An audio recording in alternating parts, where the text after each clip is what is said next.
the dangerous imbalance that has developed between China and the rest of the world on a number of fronts.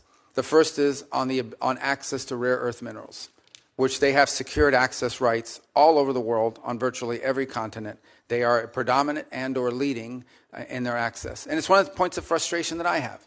You go to a country and you see how much money we've given in humanitarian aid, but when it comes to rare earth mineral rights and exploited, rights to natural resources, it's all on the Chinese side. So where's the connection between the aid we give to help countries survive and the fact that the Chinese are going in and somehow from these governments, bribery or otherwise, getting a hold of all these rare earth minerals and leases and contracts all over the place, not just in Africa, in Latin America, all over the place.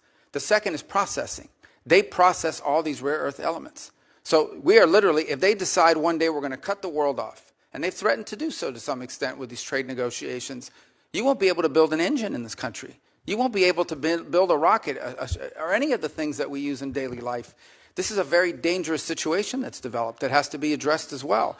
A lot of it will require domestic changes in our own country and building up our own domestic capabilities, for example, to refine rare earth minerals and to process, but also just to make things.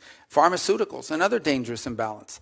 We were, all this talk about them getting close to the Europeans, they're dumping on the European market. They're dumping electric cars. They're dumping all kinds of products because they're overproducing. They don't consume. So they dump all these products onto the European marketplace. But you know what the Europeans are very concerned about, the Italians in particular? They used to lead the world in pharmaceuticals, at least in the precursors and the key elements and the basic ingredients. Now the Chinese dominate 80-something% of that industry. They could cut off our medicine. So I think when you talk about energy, I could apply that to a host of critical industries in the 21st century. If we don't address that imbalance, which is what we're hoping to do with some of the trade proposals, but also domestic matters that the administration is taking on, we're going to be in real tough shape here very soon if we're not already.